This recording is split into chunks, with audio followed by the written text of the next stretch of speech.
Corría el día 24 de enero de 1989. Nos localizamos en Bradford, estado de Florida, en Estados Unidos. Es un día especial. Es un día en el que se va a hacer justicia. Un día donde se va a ejecutar al mayor de todos los asesinos en serie del país. Es un día donde no solo se va a ejecutar a un hombre, se va a ejecutar a la encarnación del mal.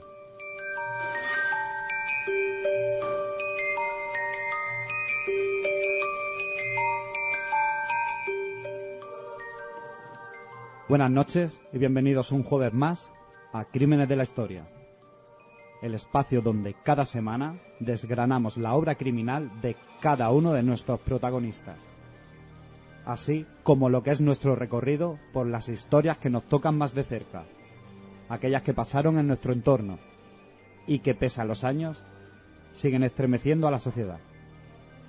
Pero antes de comenzar, como cada jueves, en nuestro estudio contamos con Patricia Torres. Buenas noches. Buenas noches. Y Miriam Rivero. Buenas noches. Hola, buenas noches.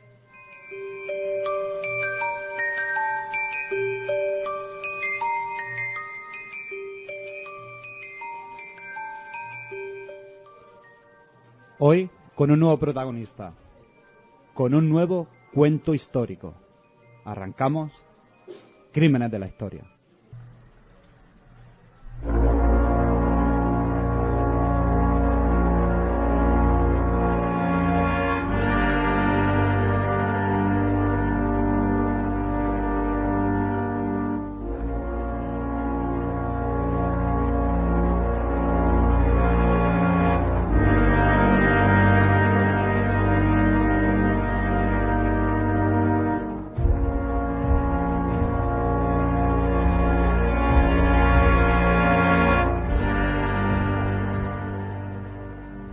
...24 de enero del 89. Las emisoras de radio local se hacen eco en este día. Hacen un llamamiento a la población. Ese llamamiento consiste en que, a una hora determinada, apaguen todos sus electrodomésticos, tanto su televisión, frigoríficos, lavadoras... ¿Y todo para qué?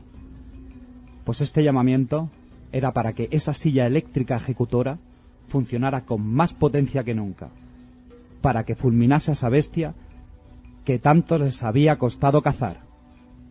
Y a fe que la población respondió con creces a ese llamamiento.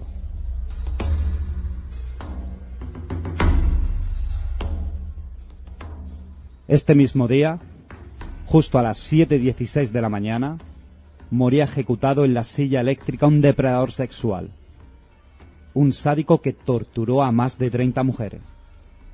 Un criminal que ha pasado a la historia de la crónica más negra. Acababa de morir Ted Bundy.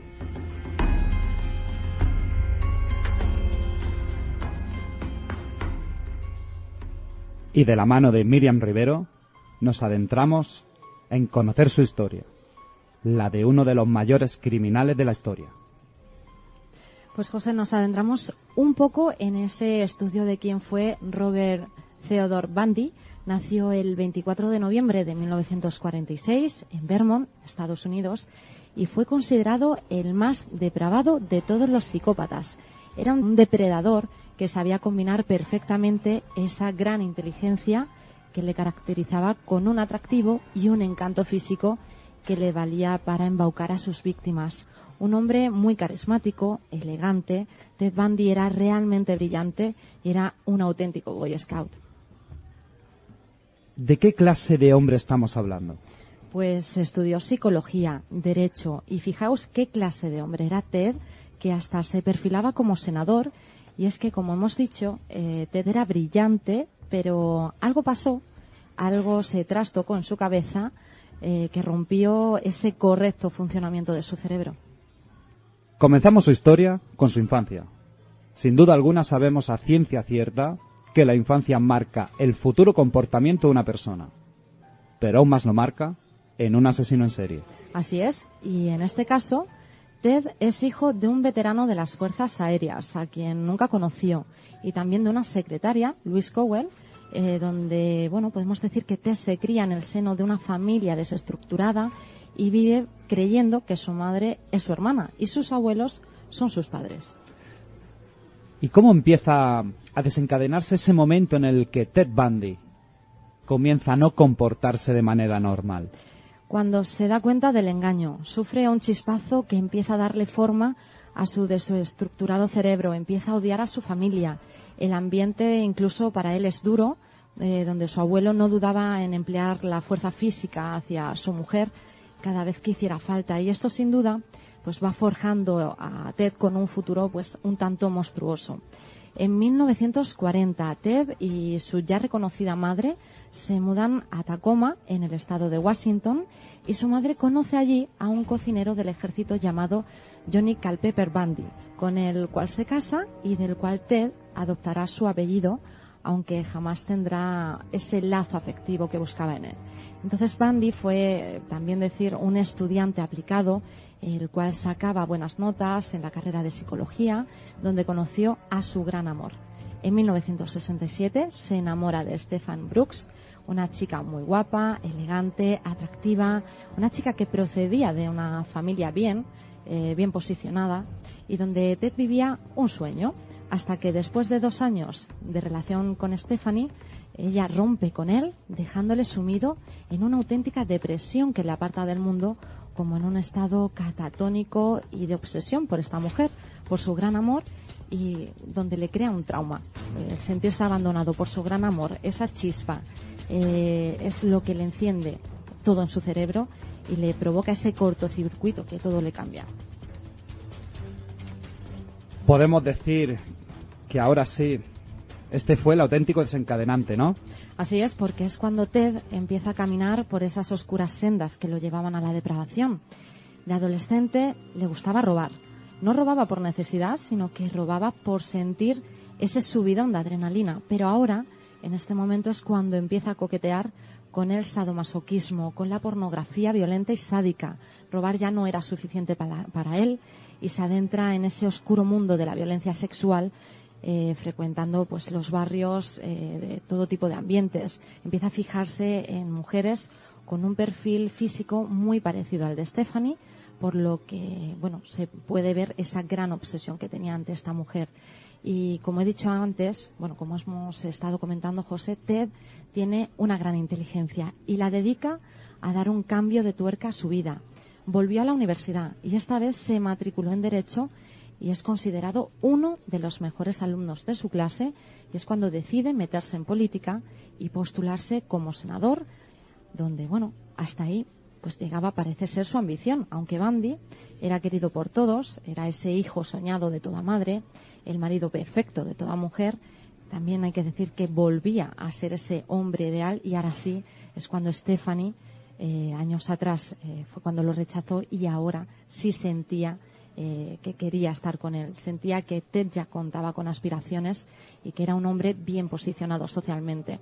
Entonces Stephanie se enamora de él y se acaban casando, pero todo esto no era más que una estrategia para cumplir una obsesión que le perturbaba desde hacía tiempo. Y en la noche de bodas, Stephanie es rechazada y ultrajada por Bundy, que no quiere saber nada de ella.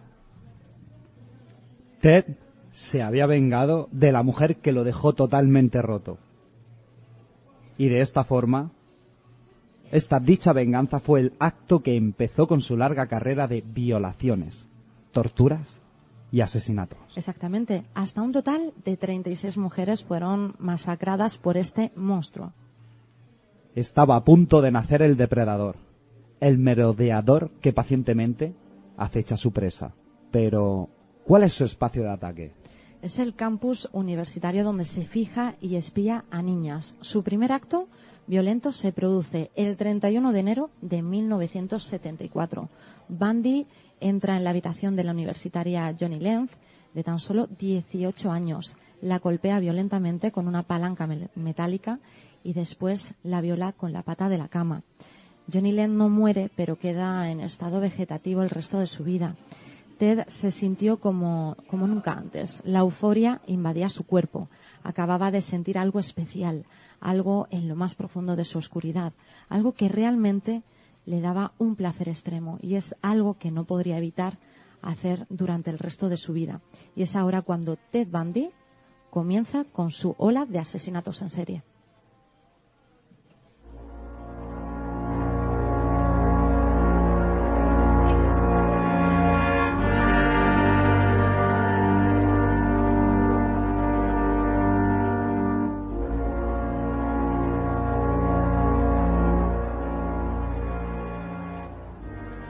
Primavera y verano de 1974. Desaparecen universitarias y madres jóvenes por las noches. Primero atacaba bajo el amparo que le daba la oscuridad de la noche, hasta un total de 8 víctimas antes de empezar a atacar a plena luz del día. ¿Cuál es su manera de operar? Era simple. Ted usaba esa gran inteligencia con ese don que tenía para embaucar a las mujeres, esa elegancia y ese atractivo que le servían para seducir a sus futuras víctimas. Bundy anda por el campus universitario con un brazo en cabestrillo, falsamente colocado y portando un gran número de libros, y al pasar estratégicamente cerca de su víctima, deja caer los libros al suelo, esperando la ayuda de ésta, que sin duda se ofrece a hacerlo. Una vez hecha esta primera toma de contacto a Ted, solo le basta su encanto para conseguir que la chica lo acompañe a su coche, un Volkswagen escarabajo gris, que veremos que este coche tiene muchísima relevancia. Una vez en el coche, Ted Bundy cambia totalmente de personaje, convirtiéndose en el depravado ser que tortura sexualmente a sus víctimas hasta matarlas a base de golpes y violaciones con todo tipo de objetos metálicos. Algo muy importante que hizo Ted Bundy es que adoptó la estrategia de trasladarse de estado para que la policía no pudiera identificar un patrón que lo condujera hasta él. Bundy era realmente inteligente, José, pero con el paso del tiempo sus actos se volvieron cada vez más erráticos y más temerarios. Y es que las víctimas ya empiezan a ser testigos, ¿no es así? Así es, se hablaba de un hombre con cabestrillo y con una descripción física similar a la de Ted. Son vistas las víctimas y de ese Volkswagen escarabajo gris del que tanto se hablaba en las declaraciones de muchos testigos. El 16 de agosto, la policía al fin detiene ese escarabajo gris, con Ted al volante, no sin antes tener una persecución. En el registro del coche hallan en el asiento trasero una palanca de metal, unas esposas, cinta adhesiva y otros objetos que usaba para torturar a sus víctimas. Sin embargo, Ted elude la prisión, y más de una vez. Es escurridizo. Así es, justo el 7 de junio del 76 se escapa por primera vez de la prisión. Así es, Miriam, porque despide a sus abogados y decide representarse al mismo. Exacto, lo cual le da derecho a visitar la biblioteca de la corte y aprovecha para saltar por una de las ventanas del recinto y con el tobillo partido elude a la policía 6 meses hasta que de nuevo dan con él. Al año siguiente se vuelve a fugar de prisión y se escapa a Chicago y también Florida con el falso nombre de Kenneth Misner. Durante el año que dura su última fuga, Ted se vuelve más sediento de violencia sexual y mucho más sanguinario. Continúa con un modus operandi similar, aunque esta vez merodea por el campus de la Universidad Omega de Miami. El coche lo cambia por un gran todoterreno. Pero todas sus víctimas seguían teniendo un gran parecido a Stephanie Brooks, a su primer gran amor.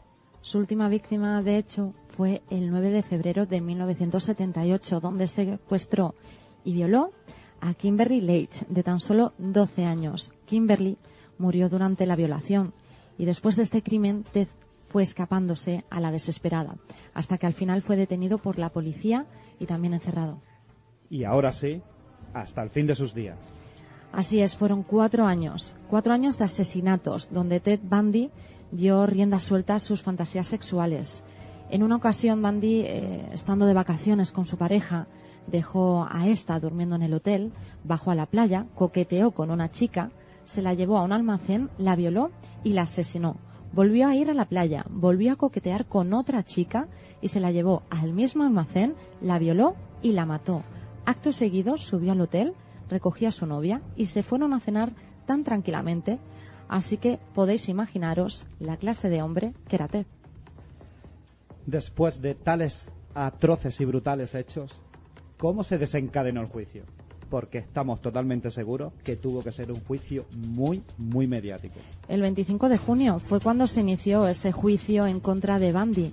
Es un caso que sale en todos los medios de comunicación. Es el más mediático de un asesino hasta la época. Y de nuevo vuelve a ejercer como su propio abogado, ¿no? Así es, y es un dato muy curioso porque pese a todos los crímenes cometidos por nuestro protagonista, decir que Ted seguía siendo muy carismático y atractivo. Tanto que las mujeres se agolpaban en las salas de los juzgados para verle. Mujeres totalmente extasiadas con la presencia de Ted. Hasta ahí llegaba esa personalidad de este hombre, que incluso fue felicitado por el buen trabajo que hizo de abogado por el propio juez que llevaba este mismo caso. Pero esas pruebas tenían demasiado peso. El 31 de julio de 1979, tras 7 horas de deliberación, el jurado lo declara culpable. El juez Coward lo sentenció a muerte en la silla eléctrica. Bundy luchó y aplazó su ejecución varias veces hasta el punto de trabajar como asesor para la policía en casos de otros asesinos en serie, aunque finalmente el 17 de enero obtuvo la fecha definitiva, que sería la de su ejecución, justo una semana después. Esta es la historia de un criminal, de un monstruo que sembró el pánico en la década de los 70 en Estados Unidos. Un asesino en serie que marcaría a toda una sociedad y marcaría la forma de ver un psicópata. Esta es la historia de un merodeador, de un depredador en toda regla. Esta es la historia de Robert Theodore Bundy.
Y como cada semana, nos adentramos en nuestra historia más oscura, de la mano de Patricia Torres.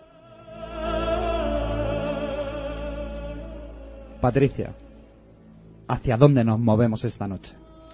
Buenas noches, José. Pues bien, en este segundo programa nos movemos hacia la calle San Antón, una calle muy céntrica de nuestra querida Granada. ¿Y cuándo sucedió todo esto? El 3 de octubre de 1933, un hombre muere a balazos en plena calle céntrica granadina. 3 personas más resultan gravemente heridas, como resultado de un tiroteo que se desencadenó por un atraco a unos empleados de una tabacalera, los cuales se dirigían al Banco de España para efectuar el ingreso de dicha recaudación. ¿Y qué es lo que pasó exactamente? Podemos señalar que el crimen en cuestión, José, estaba estudiado para ser perpetrado ese día y en ese mismo instante, en ese momento. A la salida de la tabacalera, tanto un empleado como el hijo del dueño de dicho establecimiento y un personal de seguridad se prepararon para ir juntos a hacer efectivo dicho ingreso, cuando a la salida del establecimiento, 3 jóvenes, de buenas a primeras, armados, les cortan el paso. El empleado de seguridad intenta desenfundar su arma y es abatido por uno de los atracadores, desencadenando un tiroteo en pleno día, a plena hora de luz, estableciendo así un caos público donde transeúntes y vecinos corren despavoridos al cobijo de tales actos. 2 de los asaltantes se ensañan con 2 de nuestras víctimas y un tercero intenta arrancarle a la ordenanza el saco de monedas que portaba. Dicha ordenanza busca refugio en un taller cercano, donde una vez dentro arroja el saco de dinero que transportaba tras una máquina. Para su temor, efectivamente, una de esas balas le había alcanzado la pierna. Los asaltantes tenían más que planeado el atraco y no tuvieron reparo en disparar contra nuestros tabacaleros al más mínimo atisbo de resistencia. Efectivamente, no dudaron en utilizar sus armas, como he dicho anteriormente, y una vez efectuado el tiroteo, se podía observar una imagen desoladora con dos cuerpos tendidos en la acera sobre un enorme charco de sangre entre tumultos de gritos. He de decir que una de las víctimas devuelve el disparo, pero al aire. Los atracadores huyen y no consiguen llevarse ni una peseta, José. ¿Quiénes fueron las víctimas? Pues bien, las víctimas en cuestión podemos ponerle nombre, apellidos y edad. Contamos con nuestra primera víctima y la más gravemente fue Francisco Vinuesa, de 58 años, que era el cajero de la dicha tabacalera. Antonio Martín, de 45 años, que era el vigilante de seguridad. Antonio Montes Valera, de 21 años, hijo del dueño de dicho establecimiento. Y, para desgracia de muchos, por daños colaterales, también resulta herida por un tiro al aire una muchacha de 20 años que simplemente pasaba por allí de camino a su trabajo. Encarnación Maldonado. ¿Cómo fueron hallados los cadáveres? Como he relatado, la escena que dejan los asaltantes tras sus pasos fue desoladora. Dos cuerpos yacían en la acera con disparos en el pecho, piernas y costados. El ordenanza, que logró escabullirse al interior del taller, lleva consigo un disparo en la pierna izquierda.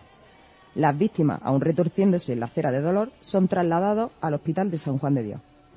A la ordenanza se le da el alta una vez intervenido, pero su compañero, Vinuesa, el cajero que con tanto empeño había intentado defender a su compañero más joven, muere a los 5 minutos de ser ingresado. 5 heridas de bala en el tórax acaban con su vida. El joven Antonio Montes y Encarnación sobreviven, gracias, pero son inmediatamente ingresados de extrema gravedad. Él con 2 disparos en el abdomen y ella con otro disparo que le atravesó el pecho por completo. ¿Qué pistas se dan para encontrar a los culpables? Pues bien, rápidamente y según declaraciones de muchos testigos, la policía da con los 3 atracadores. Una vez interrogados, la policía detiene a 2 personas más que estaban también implicadas en la perpetración del crimen. Y el 6 de octubre, el entonces comisario de policía manifiesta que aunque ya tenían a los malhechores del atraco y sus colaboradores, aún están a la espera de poder detener a un 6º cómplice. Sabemos entonces quiénes fueron los culpables, ¿verdad? Sí, José. Pese a que la autoría del crimen fue perpetrada por 3 asaltantes, el plan no solo fue concebido por dicho de individuo, sino que 3 personas más estaban metidas en el ajo. Sus nombres, los siguientes: Ángel Aragón, de 16 años, Miguel Fernández, de 20 años, Miguel Quirós, de 17 años, Antonio Quesada, de 26 años, y Antonio López Moya, de 21. Lo más significativo de este crimen, uno de los datos más significativos, era la temprana edad que comprendían entre los culpables. Nadie se lo imaginaría de unos críos, pero así fue. Lo llamativo de este caso no solo era la edad, José, sino que lo que los unía a todos, tras las pesquisas policiales, eran que todos formaban parte de organizaciones anarquistas del momento, como Juventudes Libertarias, la CNT. Debido a este dato, el caso pasó a ser más como el robo de San Antón, en el crimen en sí, como móvil político. Así que la expectación granadina, puedes imaginarte que era descomunal. Como en cada caso, siempre que hay detenidos, se realiza un juicio. ¿Qué podemos decir de este juicio en concreto? Durante la instrucción del sumario, la línea de investigación no estaba clara. Pero al fin, un año después, daba comienzo en la audiencia provincial, el 17 de noviembre de 1934, el juicio por el atraco de San Antón en Granada, citando a más de 40 personas para testificar. Una vez allí, empezado la vista oral, declara primero el inspector de policía, Julio Romero, presentando una fotografía, para sorpresa de todos, de un individuo conocido como Bonilla, relacionado con el atraco. El juicio se alarga debido a las protestas de la defensa, los acusados, con lo que el presidente de la Cámara suspende el juicio a la espera de la captura de esta persona, de Bonilla, y de que el asunto, más bien político, debería ser enjuiciado por un tribunal de urgencia. Pasan los meses y efectivamente se celebra la vista, donde finalmente a 2 de ellos se le aplica 2 penas de larga duración o perpetua, Antonio Quesada y Miguel Fernández, debido a los hallazgos de dichas armas en su domicilio, y ropa que, como muchos testigos confirmaban, llevaban el día de los brutales actos. Al menor de todos ellos se le impuso una pena bajo vigilancia, y el resto salió impune, obviamente, por falta de pruebas. Pero he de decir que el sexto implicado, el tal Bonilla, jamás fue hallado, con lo que para pena en la memoria de nuestra víctima Vinuesa, nunca fue del todo esclarecido este caso. Eso sí, la ciudad se hacía eco durante muchos años de lo que en principio pudo ser el atraco al Banco de España, y que, sin embargo, todo quedó en el ensañamiento a bocajarro en nuestra querida y céntrica calle de San Antón.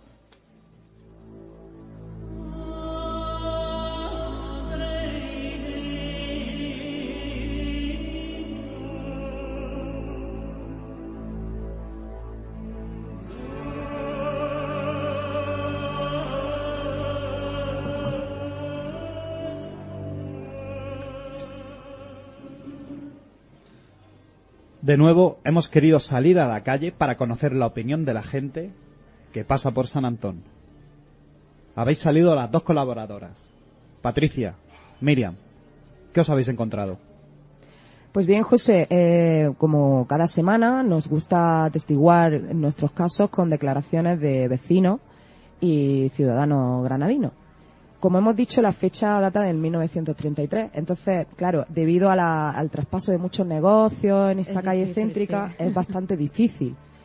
Pero bueno, hemos querido dar fe de lo que ocurrió en esta calle, y sí es verdad que hay gente que le suena un poco el caso. Su abuela le contó de que en pleno centro de Granada, a pleno día, hubo un tiroteo, todo el mundo salió corriendo y tal.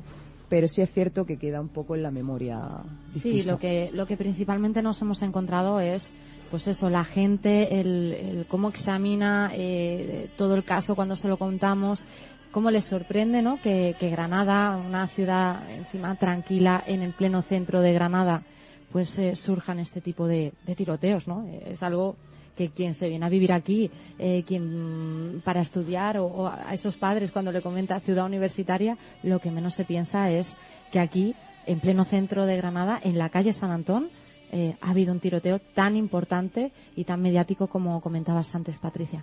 Claro, y un dato también muy muy significativo es la exaltación o la sorpresa de mucha gente cuando les narramos que las edades comprendidas entre los asaltantes eran tan súper jóvenes. Como un muchacho de 16 años en esa época tiene un arma y es capaz de asaltar a otra persona que le dobla o le triplica la edad para robarle un saco de dinero. Lamentablemente para ellos no pudieron llevarse ni una peseta, como he narrado anteriormente. Entonces, encima de todo, tuvo que ser bastante frustrante. Pues, hombre, imagínate que no se puedan llevar nada, pues es bastante sorprendente, ¿no? De voy a intentar llevarme de dinero, al final acaban siendo culpables, se les pilla, se les condena y hemos visto pues ese caso de las víctimas donde pues por nada hay ese trágico final. La tragedia en sí también podemos notarla como que una persona que va a trabajar, que va a llevar la recaudación de su puesto de trabajo, pues un día tan normal. De hecho, es gracioso porque Vinuesa se había distraído en el camino mirando a una chavalita, y cuando se dirige hacia sus acompañantes para alcanzarlos a la altura a la que iban los demás, cuando son asaltados, y Vinuesa de 0 a nada recibe más de 5 balazos en el cuerpo. Bueno, de hecho aquí te acabamos de hacer un análisis básicamente gratuito. Íbamos a hablar concretamente de esa salida a la calle, pero es que es cierto, lo que estamos comentando tanto Patricia como yo es lo que la gente también nos ha transmitido cuando hemos salido a la calle. Así esa sorpresa, bueno, ¿no? Exactamente, esa sorpresa. Así que no nos demoramos más y nos ponemos a escucharlo, José. Lo que está claro que hace 100 años se vivía de manera totalmente diferente. Como ha dicho Patricia, no era normal que con 16 años se tuviera un arma, pero tenemos que meternos en situación y en el momento y en el contexto histórico de este crimen, y está claro que en esa época, en ese momento, justo antes de que empezara nuestra guerra civil, la vida era muy dura, todo el mundo salía armado a la calle y por cualquier pesquisa se podía liar. Y aquí acabamos de tener una representación totalmente gráfica de lo que pasó. Yo, para finalizar, me gustaría dar mi opinión, ¿no? La pena, que dice un atraco con X víctimas, y lo que pasó a ser en un principio un atraco bastante mediático, al final se convirtió en un caso meramente político, por lo que hablamos de la situación social del momento previo a que estalle la guerra civil. Entonces, claro, se daba mucho hincapié en esa época los rojos, los azules, y como hablábamos, la policía utilizó lo que tenían en común estos chicos de la Juventud Libertaria, la CNT, para convertir un caso donde había habido una tragedia bastante gorda en un caso político, José. Pues buenas noches, José Antonio y José Soler. Muy buenas, ¿qué tal? Buenas noches. Bueno, os quería preguntar por ese crimen de San Antón, que ha sido tan mediático, y bueno, saber qué opináis sobre ese tiroteo que se produjo no hace tantos años aquí en Granada, cuando estamos hablando de una calle que es tan céntrica y tan famosa. Pues yo no lo conocía, de verdad. Solo que yo no soy de aquí y no lo conocía, en verdad. ¿Y te sorprende escuchar que ha pasado algo así? En verdad no me sorprende. ¿No te sorprende? ¿Y a ti, José Antonio? A mí me sorprende que se terminara derivando en tema político y no en un crimen, que es lo que choca, ¿no? Lo que pasó realmente, o sea, fue un crimen y al final se achaca a que es por fines políticos. Sí, pues eso es lo que impresiona, pero vamos, no me sorprende como a mi compañero porque está lleno. Yo creo que todo el mundo es igual, cada uno lleva las cosas al terreno que le conviene, y si al político siempre va a tirar hacia lo que él quiere, y lo que él quiere es echarle la culpa a los otros. Vale, entonces hablamos de esa sorpresa que no sorprende, que se lleva a lo político. Vale, no que no haya pasado eso, ¿no? Tampoco, es decir, que eso pase en la época aquella tampoco lo veo extraño, porque no había tantísima policía, no había tantísimo control, y podía pasar, la gente tenía hambre, tenía todo eso, y que se pongan de acuerdo críos para hacer eso cuando lo han estudiado, lo veo bien. O sea, bien, lo que podía pasar sin ningún problema. Sí, lo que pasa que cosas que no pasan ahora. Choca un poco, ¿no? Que unos chavales, ¿no? Que al fin y al cabo tenían 16 años, pudieran conseguir armas pese a la situación en la que se encontraba. Es que yo creo que en aquella época 16 no son los de ahora. Allí alguien con 16 años era mucho más adulto que alguien con 25 ahora. Entonces, si me dices 16 hace 90 años, es una cosa, y si me dices 16 ahora, es otra cosa. Por eso a mí esa gente con 16 años no son críos de 16. De hecho, incluso hablando con vosotros, ¿no? Y de lo que estamos comentando, que al fin y al cabo son chavales de 16 años que en la época en la que nos movíamos, previa a la guerra civil, quizá no. Uno también dice, bueno, se llevó a la parte política, ¿no? Pero es que al fin y al cabo también, sí es cierto que el móvil era conseguir dinero y ya está, pero sí es cierto que también, pues, oye, no, ¿por qué no se puede pensar eso, no? Dada la época en la que era, cuando se estaba produciendo, el hambre que existía aquí en España y en Andalucía, que siempre se ha sufrido mucho más, ¿no? Y los medios que tenían antes, ¿no? O sea, antes podía existir 2 o 3 periódicos de tirada nacional y ahora no solo son tiradas nacionales, sino son digitales. O sea, los medios que hay ahora para tener información son bastante más amplios que los que había entonces. Que hablando de eso, José Antonio, igual que a día de hoy cualquier medio se hace eco de cualquier noticia que pase, porque hay mucho para poder realizar cualquier noticia y demás, antes, como tú has dicho, había muy poca libertad de prensa y muy pocos medios, ¿no?, que daban las noticias. Entonces fue quizá uno de los crímenes de España más mediáticos que hubo y que más conmovió también a la sociedad, con lo cual con esos pocos medios también impacta mucho, ¿no?, el que a día de hoy se siga recordando. ¿O no? Bueno, José, me dices que no. No, porque el que tiene el poder es el que maneja el periódico. Y si el que tiene el poder maneja el periódico y es el que le dice a los periódicos lo que tienen que poner, es muy sencillo que si yo mando sobre el periódico y quiero echarle la culpa al partido político en concreto, si yo tengo poder, lo puedo hacer muy fácilmente. O sea, yo cojo, llamo por teléfono o mando a alguien a Madrid, le digo, aquí ha pasado esto, estos rojos han hecho esto, y enseguida se corre la voz. No hace falta, aunque haya muy pocos medios, es muy fácil si tienes el poder. Pues muchísimas gracias a los dos por vuestra opinión y seguimos en Crímenes de la Historia.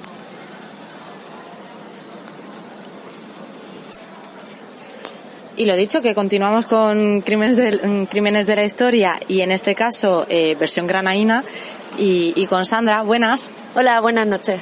Bueno, Sandra, si yo te comentara que justo en la calle de San Antón, una calle súper céntrica de Granada, súper conocida, ha habido un tiroteo donde ha habido muchos muertos, ¿qué te parecería? Pues ¿Lo creerías? Hombre, a esta altura de la vida me creo todo, pero en verdad me sorprendería, pero si a esta altura me creo cualquier cosa. Pues justo en el año 1933, antes de que estallara la guerra, justamente antes, hubo un tiroteo y con muchas víctimas. ¿Qué te parece eso, que se produzca eso en una ciudad tan segura como supuestamente Granada? Hombre, en ese tiempo realmente tampoco, como yo no vivía, pues tampoco sé cómo estaba la sociedad en esos momentos. Pero realmente, hombre, temas de delitos siempre han existido a lo largo de la historia, entonces supongo que en ese tiempo, pues como ahora, cualquier cosa podría pasar en cualquier momento. Entonces realmente no lo conocía el tema y en verdad pues me pareció sorprendente, la verdad. Pues fíjate, comentabas que no sabías un poco cómo era la sociedad de aquellos entonces. Lo que sí hay claro es que era justo antes de la guerra civil, ya el hambre empezaba a existir, en Andalucía siempre pues como que ha faltado, ¿no? Esa economía. Entonces, chavales de 16 años más o menos, ¿no? Cogieron unas armas para atracar directamente, para conseguir dinero de un estanco de lo que tardaban en un negocio de un estanco a lo que era el Banco de España. Entonces ese realmente fue el móvil. Yo creo que esa falta, ¿no?, de dinero donde al final pues ocasionó uno de los mayores crímenes que ha sufrido esta ciudad. Pues sí, puede ser seguramente, como ahora actualmente puede pasar en zonas desfavorecidas y tal, donde estas cosas suelen pasar muy a menudo, atracos, la delincuencia. ¿Por qué? Porque la gente cuando necesita dinero o necesita comer y no sabe de dónde, pues somos capaces de cualquier cosa. Incluso yo, supongo, cualquier persona de esta sociedad, si tiene que luchar por sus cosas, por su familia o por tal, yo lo haría, vamos. Pues nada, Sandra, muchísimas gracias.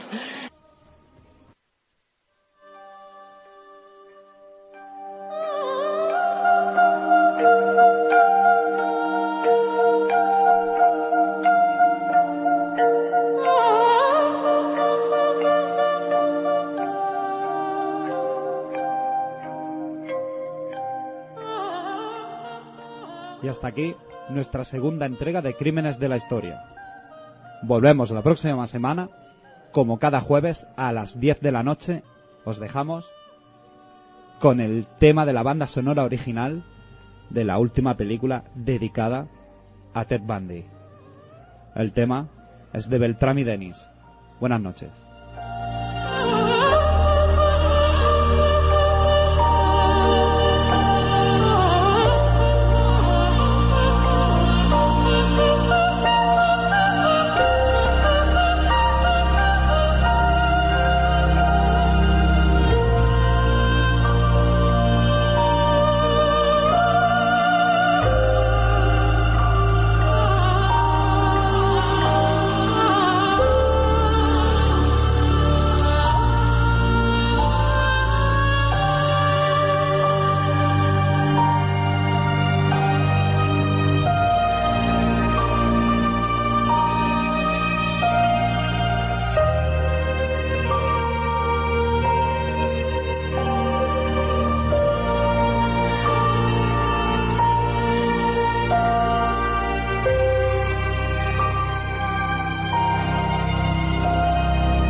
parte le hemos dado. Gracias.